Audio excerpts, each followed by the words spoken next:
does the course begin? Right. Over here. Definitely looks a little wet. But What do they say? Where's the first tee and what's the course record?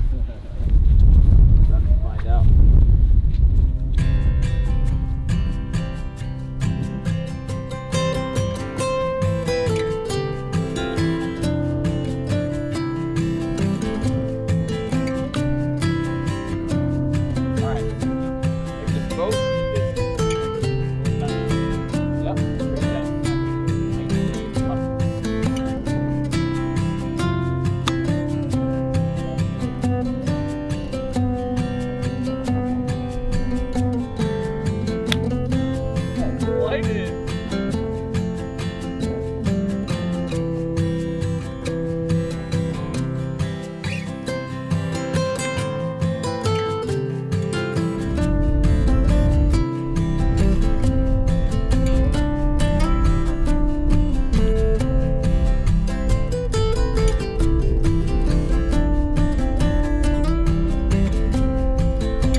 Major championship season, when it starts, it feels like it goes forever.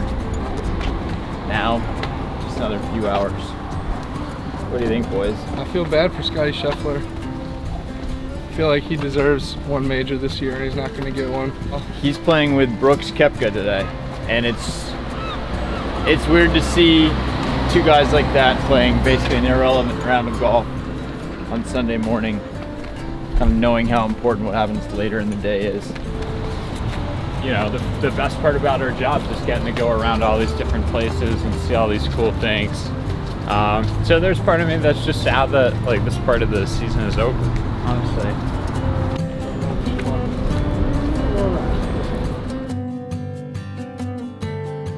Oh baby.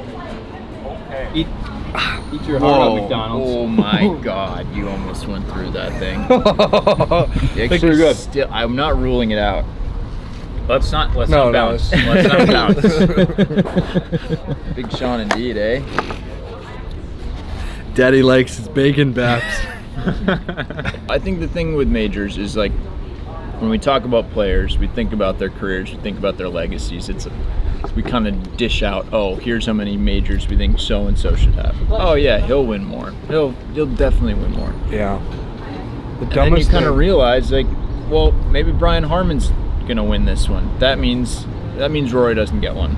That means Brooks doesn't get another one. That means Rahm doesn't add to his total. It means Scotty Scheffler has an empty year. It means Justin Thomas going another year without a major. Like, it's just there aren't that many of these things, and at the end of the year, that really hits home. The dumbest thing I think I ever said in print was on the evening of Jordan Spieth's win at Royal Brookdale, 2017 Open. How many majors you give him?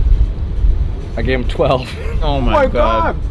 12 majors. I was like, he'll probably win one every, he'll probably win 2 every 3 years. And that's pretty crazy because you've said a lot of dumb things in print. A lot of really dumb things. Jon Rahm was 4 strokes down on the second Sunday in April when he woke up at the Masters, ended up beating Brooks by 4.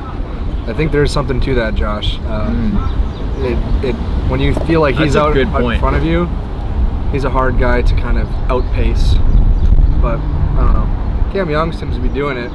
Finished second solo last year at St. Andrews. And charged hard. My only thing is that, to James's point, yeah, these guys need to go get it. They need to go be aggressive.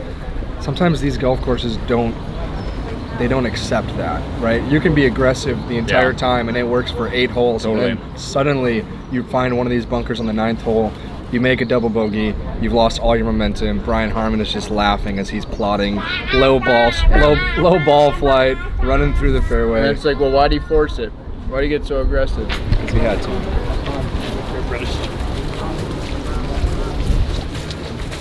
Yeah, we are sizing up what will actually need to happen. I think this needs to stay this way. Harman would have to get a little loose, get on the bogey train, and then someone still has to play a perfect round of golf. And I just don't know. I mean, Rahm played a perfect round yesterday, kind of as he said, 63. A perfect round in these conditions might be like 66, 67. Scotty shot 4 under, but he didn't have this the whole time. Yeah, the rain's supposed to continue too. Kind of hard to know if it'll be this bad the whole time. I'm jealous of that guy. Yeah.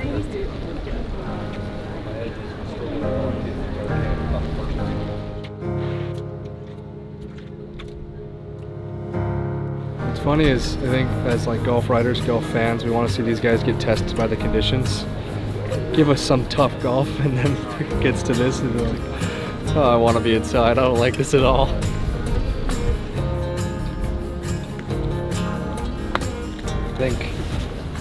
I think it's gonna be Rambo. Just go and post. You know, you're only one group ahead, but you're making the birdies where maybe at 2 it's kind of a birdie hole, 5 is kind of a birdie hole. You put the number on the leaderboard, and then Harman has to react to it. Anyone, it's going to probably be Rory. And you think, of course, Sean, he's one of the best players in the world, but he's the one who played really well yesterday. So, like, what have you done for me lately? Harman kind of held on. Rahm went deep. I think the round that it's going to take is 67. Thank you. That'll be it.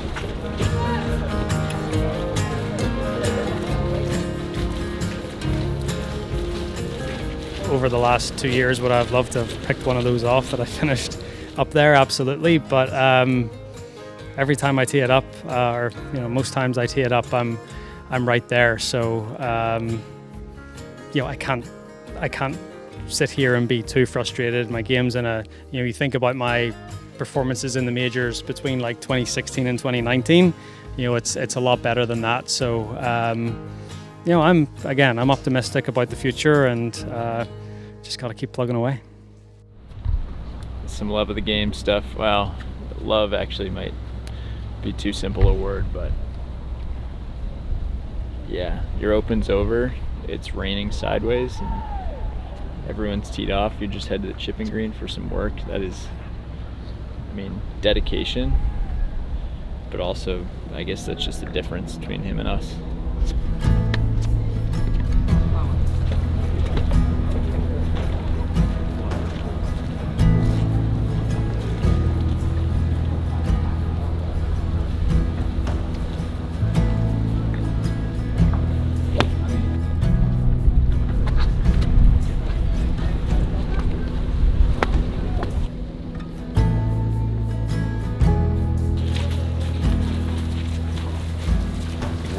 What a feeling, even to have this as a par putt. But he's got a 6-shot lead for his first major championship. Is pretty awesome. So I mean that just caps off what he's accomplished here this week. So for him to kind of go through what he did at the start of the year, and then kind of kick it off over the last month and a bit, he's got to be ecstatic right now.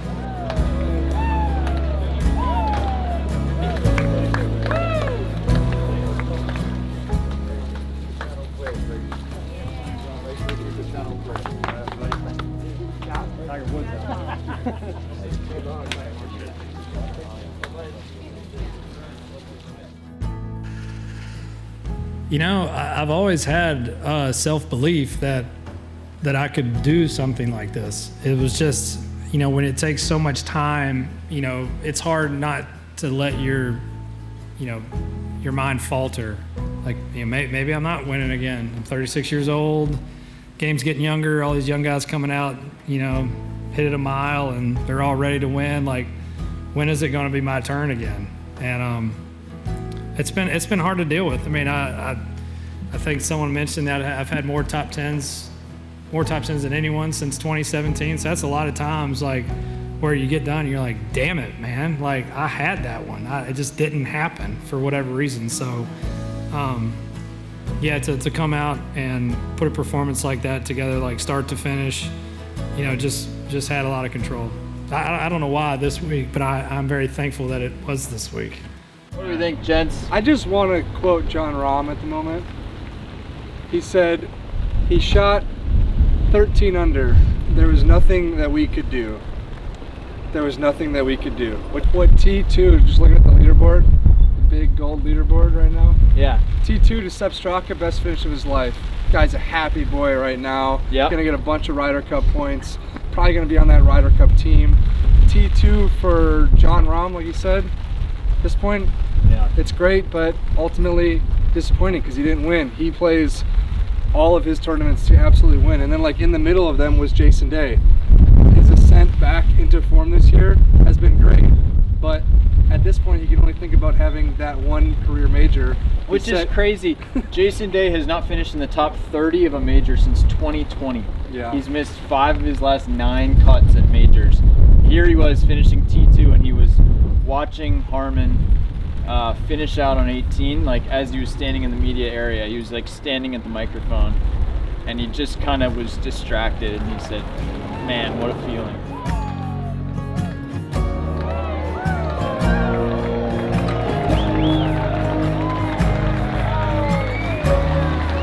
And the score of 271, the winner of the gold medal and champion golfer of the year is Harman.